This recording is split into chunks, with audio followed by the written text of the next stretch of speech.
5 கோடி மதிப்புள்ள பூர்வீக இடத்தை ஆட்டையை போட்ட திமுக நிர்வாகிகள் குடும்பத்துடன் தற்கொலை செய்து கொள்ளப் போவதாக பாதிக்கப்பட்டவர்கள் பேட்டி. திருச்சி பஞ்சப்பூர் பகுதியில் கட்டப்பட்டு வரும் ஒருங்கிணைந்த பேருந்து நிலையம் அருகே அங்காயி என்பவரின் பெயரில் 26 சென்ட் நிலம் உள்ளது. அங்காயின் மறைவிற்கு பிறகு அவரது பிள்ளைகள் மற்றும் பேர பிள்ளைகளான சரவணன், மாரிமுத்து, மஞ்சுளா மற்றும் பெரியப்பா மகன்களான ராம்குமார், கனகவல்லி ஆகியோருக்கு சொந்தமான இடத்தை அதே பகுதியை சேர்ந்த ரியல் எஸ்டேட் தொழில் செய்து வரும் திமுக நிர்வாகிகளான பெரியசாமி, சன்னாசி ஆகிய இருவரும் இடத்தை விலைக்கு கேட்டுள்ளனர். சரவணன் மற்றும் அவர்கள் சகோதரர்களின் பிள்ளைகள் மற்றும் பேர குழந்தைகளுக்கு கல்வி மற்றும் திருமணம் போன்ற காரியங்களுக்கு பிற்காலத்தில் இடம் தேவை என கூறிய இடத்தை விற்க மறுத்துவிட்டனர். இந்நிலையில் கடந்த 2 வாரங்களுக்கு முன்பாக தங்களின் இடத்தில் அத்துக்கள் ஊன்றும் பொழுது திமுக நிர்வாகிகள் மற்றும் குண்டர்கள் அத்துக்களை பிடுங்கி எறிந்து இது எங்களுக்கு சொந்தமான இடம் என கூறியுள்ளனர். இதனால் அதிர்ச்சி அடைந்த குடும்பத்தினர் இது சம்பந்தமாக திருச்சி மாவட்ட ஆட்சித்தலைவர் பிரதீப் குமார், காவல்துறை ஆணையர் மற்றும் தமிழக நகராட்சி நிர்வாகத்துறை அமைச்சர் KN நேரு ஆகியோரிடம் மனு அளித்தனர். மனு அளித்தும் எவ்வித நடவடிக்கை எடுக்கப்படவில்லை. மேலும் கடந்த வாரம் திருச்சி பஞ்சப்பூர் பகுதியில் நடைபெற்று வரும் ஒருங்கிணைந்த பேருந்து நிலைய பணிகளை ஆய்வு செய்து பார்வையிட வந்த விளையாட்டுத்துறை அமைச்சர் உதயநிதி ஸ்டாலினிடம் கோரிக்கை மனு அளித்தனர். இந்நிலையில் இன்று காலை இவர்களது இடத்தில் போலீஸ் பாதுகாப்புடன் திமுக நிர்வாகிகள் கல் ஊன்றியதால் பாதிக்கப்பட்ட குடும்பத்தினர் மாவட்ட ஆட்சியர் அலுவலகத்தில் மனு அளிக்க வந்தனர். அதனைத் தொடர்ந்து பாதிக்கப்பட்ட குடும்பத்தினர் பேட்டி அளிக்கையில், திருச்சி பஞ்சப்பூர் பகுதியில் கட்டப்பட்டு வரும் ஒருங்கிணைந்த பேருந்து நிலையம் அருகே எங்களது பாட்டி அங்காயிக்கு சொந்தமான 26 சென்ட் இடம் உள்ளது. இதன் மதிப்பு 5 கோடி என கூறப்படுகிறது. இந்நிலையில் எங்களது ஊரை சேர்ந்த திமுக நிர்வாகிகள் எங்களது இடத்தை எங்களுக்கு தெரியாமல் போலி பட்டா மூலம் பெயர் மாற்றம் செய்து வேறு ஒருவருக்கு விற்றுவிட்டனர். இது குறித்து மாவட்ட ஆட்சித்தலைவரிடம், அமைச்சரிடமும் முதல்வரிடமும் புகார் அளித்தோம். இந்நாள் வரை எந்தவித நடவடிக்கையும் எடுக்கப்படவில்லை. கடைசியாக குடும்பத்துடன் மாவட்ட ஆட்சித்தலைவரை நம்பி வந்துள்ளோம்.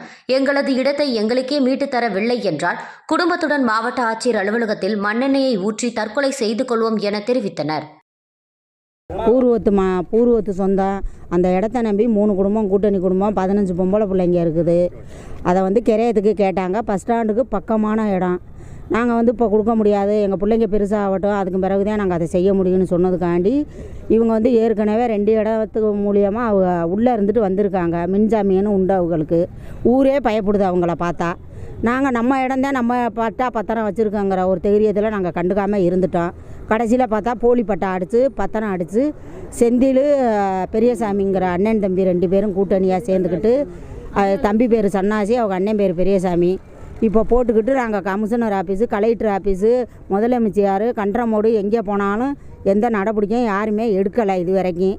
இப்போ போலீஸை வச்சு தான் அவன் காம்பவுண்டு போட்டுக்கிட்டு இருக்கிறேன். நாங்கள் ஏழையிலே ஏழையான குடும்பம். இந்த நடவடிக்கை நீங்கள் எடுக்கலையாக்கும் மண்ணெண்ணையோட இப்போ வந்திருக்கோம். நாங்கள் குடும்பத்தோடு நாங்கள் தற்கொலை சாவுறதை தவிர வேறு வழியில் நாங்கள் அன்றாடு காட்சி ஊரில் விசாரிங்க. அக்கம் பக்கத்தில்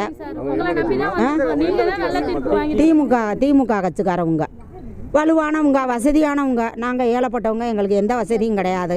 நாங்கள் சித்தாளு வேலை செஞ்சு தான் சாப்பிட்றோம். அந்த ஒரே இடம்தான் இருக்கிறது, வேறு வழி எதுவுமே இல்லை. ஆனால் பஸ் ஸ்டாண்டு பக்கம் காம்பவுண்டு அந்த இடத்துல தான் வருது. 26 சென்ட் அந்த பிளாட்டு. என் பேர் கல்யாணி. பஞ்சப்பூர் சார். பஞ்சப்பூர் புது பஸ் ஸ்டாண்ட் பக்கத்தில் எங்கள் லேண்ட் இருந்துச்சு சார். அந்த லேண்டை கட்சிக்காரங்க மூலியம் அவங்க கேட்டாங்க. எங்கள் அப்பா இப்போ 5 வருஷம் சொத்து சார், பழைய சொத்து. அந்த சொத்தை அவங்க விலைக்கு கேட்டாங்க. நாங்கள் கூட்டு குடும்பம் இருக்கோம், விற்க முடியல. அது எங்களுக்கு தெரியாமல் போலி பட்டா போட்டு கட்சிக்காரங்க நான் பார்த்துக்கிறேன்னு சொல்லி இது பண்ணாங்க. நாங்கள் கொடுக்காதனால அவங்க பேரில் மாற்றி இப்போ செந்தில் சார், அவன் பேர் சன்னாசி செந்தில், அவன் பேரில் அங்கே அண்ணன் தம்பி திமுக கட்சி அங்கே மாற்றி வச்சுக்கிட்டு இப்போ எங்களுக்கு மாற்றி வச்சுருக்காங்க சார். இப்போ எங்களுக்கு அதை நம்பி தான் எங்கள் குடும்பமே இருக்குது சார். 5 பிள்ளையா சார், பொம்பளை பிள்ளை. எனக்கு என் தம்பி, அண்ணனுக்கு தம்பிக்கு இந்த சொத்தை எனக்கு மீட்டு கொடுங்க. நாங்கள் புது ஸ்டேஷன் எல்லாத்துக்கும் ரிப்போர்ட் பண்ணோம். அவங்க மேலே போய் பார்த்துக்கணும்னு சொல்லிட்டாங்க சார் கோர்ட்டுக்கு. நாங்கள் ஏற்கனவே எல்லாத்துக்கும் மனு கொடுத்துருக்கோம். எங்களுக்கு மனு கொடுத்துட்டோம் சார். எங்களுக்கு நீங்கள் தீர்வு காணுங்க. நடவடிக்கை எடுக்கல. கடைசி உங்ககிட்ட வந்திருக்கேன் சார். 26 சென்ட் சார் எங்களுக்கு லேண்டு. சொந்த இடம் 22 டாக்குமெண்ட்டு நாங்களும் வச்சுருக்கோம் சார். எல்லா டாக்குமெண்ட்டும் எங்ககிட்ட இருக்குது சார். புகார் ஏற்கனவே அவங்க மேலே இந்த இடம் மோசடியில் ஒரு 6 மாதத்துக்கு மேலே 2 திருப்பு உள்ளே போயிருக்காங்க சார். ஜாமீன் அவங்க உள்ள முன்ஜாமீனில் இருக்காங்க சார். அவங்க தான் சார் இப்போ பண்ணுறாங்க எங்களுக்கு. பெரியசாமி, சன்னாசி அவர் கட்சியில் உறுப்பினர் தான் சார். திமுகவில் உறுப்பினர். இது கலைஞர் கட்சி சார். திமுகவில் இறக்கிறாங்க சார். அடியால் வெளியூர் ஆள் வச்சு எங்களை இது பண்ணுறாங்க சார். எங்களுக்கு உள்ளே போக முடியல சார், எங்களுக்கு பாதுகாப்பு இல்லை சார். 100க்கு நான் ஃபோன் அடித்து சொல்கிறேன் சார். 100 வந்து இவ்வளோ லோக்கல் ஸ்டேஷன் வராங்க, வந்து நீங்கள் போய் லேண்டு விஷயம் வந்து மேலே தான் பார்த்துக்கணும், நாங்கள் இது பண்ண முடியாது, நாங்கள் பண்ணியிருக்காங்க சார். இந்த நடவடிக்கை நீங்கள் எடுத்து கொடுங்க சார் எங்களுக்கு. இது 1 மாதம் நடந்துருக்கு சார். எங்களுக்கு 1 மாதம் நாங்கள் வந்து எல்லாத்துக்கும் மனு கொடுத்துட்டு எல்லாத்துக்கும் பண்ணிட்டு இருக்கோம் சார். இது உங்ககிட்ட கொடுக்குறது 2வது மனு சார். நான் என் பேர் சரவணன் சார்.